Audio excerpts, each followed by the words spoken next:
What's going on, everybody? Welcome back. Something that I'd been wanting to share with you guys for a little while.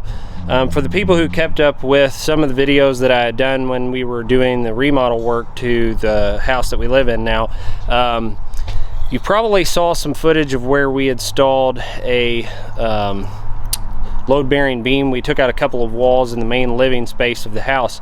In doing that, I had a lot of electric that got reworked, changed, junctioned off, different various things. And in that timeline, we had lost one of our bathrooms, the master bathroom. We had lost power in that bathroom. Now I have a video, if you go back, I don't know, 10-15 videos ago, or it might be more than that, where I talk about knowing where your GFCIs are on the outside of your house, and then if you're doing some remodel work or you've got something that just seems odd that you've just suddenly lost power to, there's no breakers off in the panel, you need to really know and locate where all those GFCI outlets are on the outside of your house. For those of you who don't know what I'm talking about, it's the outlet that has a test and a reset button right in the middle of it. What they do is they will trip to ground. They're typically put in outside locations, anywhere that might be around water, bathrooms, garages, things like that.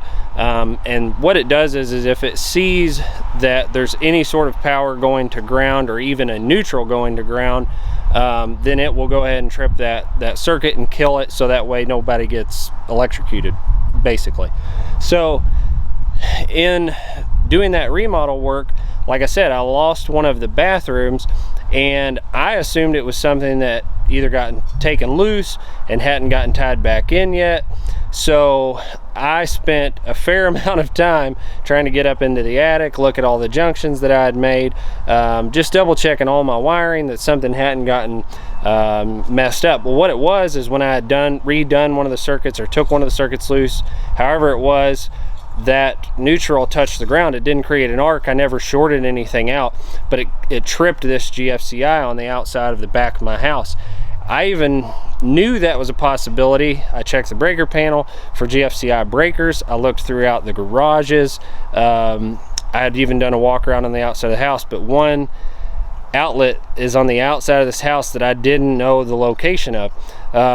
Seems pretty evident, but we had some things out here on the patio. I'll scoot this bench out and kind of show you where it is. So let me turn the camera around here. We had some stuff out here and I never did see it. So there it is. As you can see, it's got the test and the reset button on the center of it. Now it's on right now, but I'll go ahead and trip it and show you just exactly what I lose power of inside of the house. Now how I found it was when I had went to do some work in the other bathroom, I still hadn't got the electrical sorted out. So I went to plug in a shop light in our hall bathroom. This is the one, if you go back and you watch the videos, I was tearing out some flooring over in here and redoing some floor joists. But everything in here was working as far as lighting. I didn't know of any issues. There's a plug in the washer and dryer room. It was fine. But I have a plug right here. Let me see if I can see it in the camera. Right here. And then there's one on the other side as well. So when I went to use those, I didn't have any power for my shop light. Now those plugs will be off right now because I tripped that GFCI breaker or outlet. But here's our master, and you can hear me hitting the light switch. It does nothing. I have loss of this power to the plug there. I chased my tail on this one. Like I said, even having a video up on knowing and locating all of your GFCI circuits, but because I was doing other remodel, I jumped over the simple method of, or keep it simple, stupid. I like going by that one, and keeping, you know, that in mind, that it's probably something very simple, but because I was into very intricate wiring, I completely overlooked it. Like I said, I wanted to basically share that with you guys. Now I can show you once I reset it that all that does work. Let's see. Alright, so I've got it reset, and it's one of those things, if you're a homeowner, it's definitely a good thing to know. Most newer houses, they don't put too many in really strange places. Okay, now you can see this outlet's back on because I actually have the night light plate cover on it. Let's see, double check the master. And yeah, we're back up and running.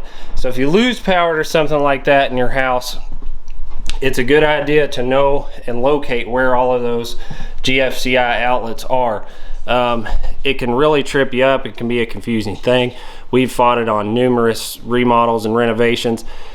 What I was getting ready to say a second ago is you don't typically see a lot of really strange thing on new construction, but I've had to help a couple friends and some other homeowners. They had multiple outlets throughout the outside of the house, all tied into one GFCI outlet, and they didn't know where that one was located. We had to find it, trip it back, and then all of the plugs started working on the outside of the house. So there's a lot of various problems you can get into with them depending on how many things they have fed from that ground fault circuit. So like I said, just kind of wanted to share my oops with you, and that I even jumped over it. It took me a lot of time to figure it out. It shouldn't have, but just like I said, food for thought. Keep it in mind. It's a pretty easy thing to overlook, and it definitely pays to know where they're at, because just like in this house, we could have bought it. My wife could have been using a hair dryer. We could have tripped it, and I would have had no idea where it was and why I had lost power to 2 parts of the house. So hopefully that helps you out. We look forward to seeing you on the next video. Take care. Have a good day.